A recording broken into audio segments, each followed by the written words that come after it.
नमस्कार, मैं हूं विनय सिंह। आपका बहुत बहुत स्वागत है। आज दो महत्वपूर्ण मसले पर आपके साथ बात करेंगे कि झारखंड में नियुक्ति की हालत ऐसे है कि अब राष्ट्रीय लोक अदालत में जहां पर ऋण संबंधी मामले पर सुनवाई की जाती है, जमीन संबंधी मामले पर होता है, वहां पर नौकरी संबंधी मामले की अब वहां बातचीत होगी। इस पर बात करेंगे। साथ ही साथ क्या सुप्रीम कोर्ट से 326 अभ्यर्थियों को जो एसएलपी दायर हुआ है, क्या वहां से राहत मिलेगी? और जेपीएससी, साथ ही साथ ये भी बता दें कि जेपीएससी रिजल्ट निकालने के मूड में क्यों है, क्यों फ्रेश लिस्ट निकालने वाली है, इस पर खास नजर होगी। इसके साथ साथ जेएसएससी सीजीएल पर महत्वपूर्ण सुनवाई 2 मार्च को होनी है, लेकिन 12 मार्च बहुत महत्वपूर्ण होगा। 12 मार्च को अवमानना वाले मामले पर सुनवाई है। राष्ट्रीय लोक अदालत में वो मामला पहुंच जाता है, खास करके लोन का मामला, कि जब बैंकों के साथ किसी पार्टी की सेटलमेंट नहीं होती है तो इसे हाई कोर्ट या फिर डिस्ट्रिक्ट कोर्ट अपने स्तर पर इसे राष्ट्रीय लोक अदालत जो 12 मार्च को मनाई जाती है उसमें ट्रांसफर कर दिया जाता है। यहां पर जानने वाली बात यह होगी कि राष्ट्रीय लोक अदालत में जो मामला जा रहा है, ये मामला एक अनोखा मामला होगा। और जेएसएससी पंचायत सचिव नियुक्ति का मामला जो अवमानना के मामले में तब्दील हो गया है, इस पर कई बार सरकार को फटकार लगी। अब तो हाईकोर्ट ने यह भी कहा है कि क्या जब तक हम अरेस्टिंग नहीं करेंगे तब तक आप लोग काम नहीं करेंगे क्या? आप समझ सकते हैं कि झारखंड में सरकार है, लेकिन सरकार नाम की चीज है कि नहीं है, ये लोगों को समझ में नहीं आ रहा है। और इसका नतीजा ये हो रहा है कि आम स्टूडेंट जो है वो काफी परेशान दिख रहे हैं। आम स्टूडेंट की परेशानी का कारण देखिए और इसे समझ भी लीजिए। आम स्टूडेंट जो परेशान है, उन्हें अब ये डर सता रहा है कि उनकी नौकरी अभी मिली नहीं है।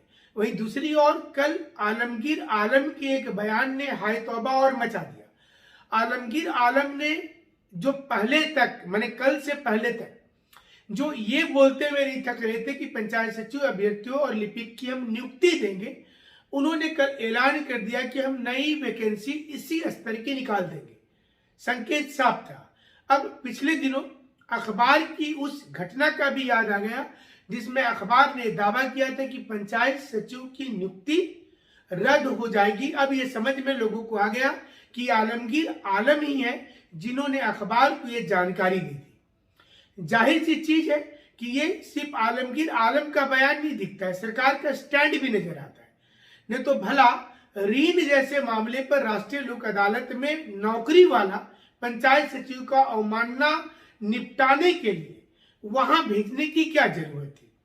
हाईकोर्ट भी जल्द से जल्द इस पर अवमानना वाले मामले पर सरकार को फटकार लगाते हुए नियुक्ति प्रक्रिया के लिए टाइम देना चाहिए। आप समझिए कि ऐसे ही मामले जो टीचर को लेकर के था, जिसमें गैर अनुसूचित जिला में बहाली की बात थी, उसे देखते हुए हाईकोर्ट ने यह भी कहा कि हमें लगता है कि अब अरेस्टिंग करनी पड़ेगी सरकार के लोगों का। आप अंदाजा कर सकते हैं कि कितनी बार बोला गया। सरकार कोई ना कोई स्टैंड निकालती है, कोई क्लू निकालती है और फिर हाईकोर्ट में केस जाकर के तब्दील हो जाता है। जेपीएससी का क्या होगा? छठी जेपीएससी का क्या होगा? 7वीं जेपीएससी का क्या होगा? दोनों बहुत बड़ी खबर है। छठी जेपीएससी में जो हमारे यहाँ से ही पास आउट है और फैजान सरबर वर्तमान में सरेकेला में पदस्थापित है, उन्होंने एसएलपी डाला है और एसएलपी में उन्होंने कहा है कि उन लोगों के साथ जस्टिस होना चाहिए। एसएलपी होता क्या है? स्पेशल लीव पेटिशंस होता है, जिसमें जब सुप्रीम कोर्ट को लगता है ऐसा कि इसकी सुनवाई न होने से बहुत बड़ी संख्या में छात्र और छात्राएं प्रभावित हो जाएंगे, तो इसे 24 घंटे के अंदर एक्सेप्ट कर लिया जाता है और 24 घंटे के अंदर ही इस पर सुनवाई हो जाती है। एसएलपी में अगर डिले होता है तो झारखंड में जेपीएससी फ्रेश लिस्ट निकाल देगी। फ्रेश लिस्ट कल से बनना शुरू हो गया था और ये 2-3 दिन में तैयार हो जाएगा। अब इस पर जेपीएससी सिर्फ एक ही अड़चन में है कि नए लोगों का इंटरव्यू लेंगे नहीं लेंगे, ये पहले लिस्ट निकाल दे। जेपीएससी इसी उधेड़-बुन में है। इसी बीच में खबर ये आ रही है कि जेपीएससी चाहती है कि वो लिस्ट पहले प्रकाशित कर दे, बाद में इससे निपटा जाएगा। वहीं जो दूसरा पक्ष है 326 के अलावा, उन्होंने भी वहां पर हस्तक्षेप याचिका डाला है, जिसका मतलब ये होता है कि एसएलपी में जब सुनवाई होगी तो उनको भी मौका मिलना चाहिए। मतलब जो लोग इस समय में वादी और प्रतिवादी हैं उनको भी अपनी बात रखने का पूरा मौका मिलना चाहिए। यहाँ पर दोनों पक्ष को देखना है। सुप्रीम कोर्ट ऐसी व्यवस्था दे सकती है कि जिनकी जिनकी ज्वाइनिंग हो गई है उनको हटाया नहीं जा सकता है, क्योंकि वो एक प्रक्रिया का अंग बन गए हैं। और दूसरी ओर नियम कानून को उन्होंने वायलेशन नहीं किया है, जेपीएससी ने किया। जेपीएससी ने उनको किसी नौकरी से रिजाइन करने को कहा और फिर कहा कि आप हमारे यहाँ आकर के ज्वाइनिंग कर लीजिए।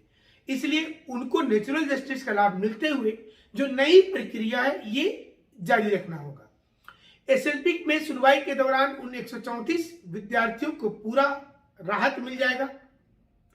इसके साथ साथ बहुत ज्यादा कॉम्प्लिकेशन होगा तो 326 अभ्यर्थियों को यह डर सता रहा था कि कहीं ऐसा ना हो कि ये प्रक्रिया को रद्द किया जाए, वापस हो जाए। ऐसे में उन लोगों का क्या होगा?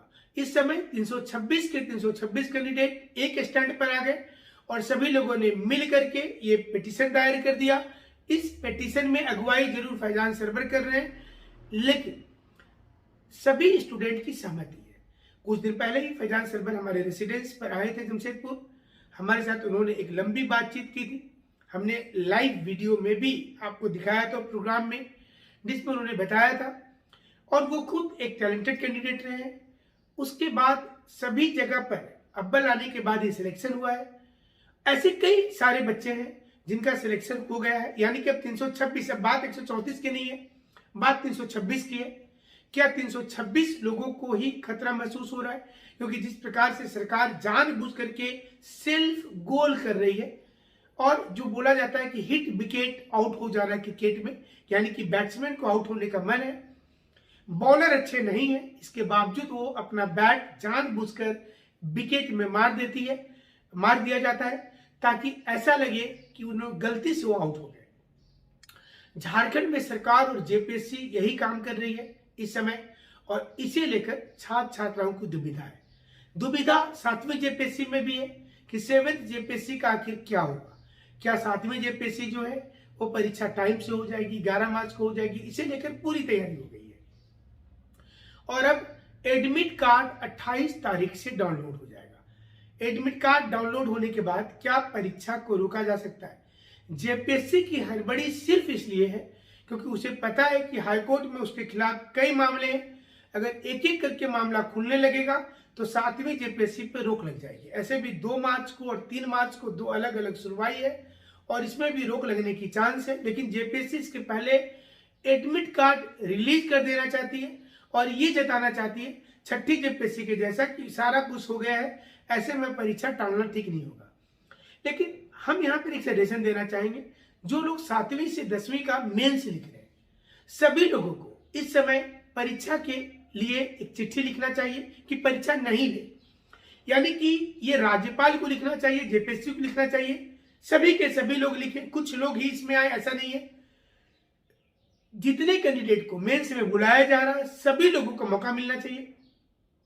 सभी लोग ये चिट्ठी लिखें और ये बोले कि पहले नियमावली क्लियर कीजिए, क्योंकि 7वीं जेपीएससी भी दुविधा में आ गई है और हमें लगता है कि 6ठी जेपीएससी का जो दिक्कत आ रहा है ये इसमें भी आ जाएगा। इसलिए मेंस लिखने के लिए जिद्दीपन दिखाना ये बहादुरी नहीं है। बहादुरी तब होगी जब आप मेंस क्वालिफाई करके इंटरव्यू देने के बाद बिना किसी विवाद के नौकरी में चले जाइएगा और आप सुरक्षित रहेंगे उस पाले में। क्योंकि अगर आप असुरक्षित रूप से जाते हैं तो आपका कुछ नहीं होने वाला है। दिक्कतें तब भी आपके पास होगी। हमारे साथ आप इसी प्रकार से जुड़े रहिएगा। हम आपको हर घटनाक्रम का सच्चा विश्लेषण करेंगे, आपके साथ करेंगे।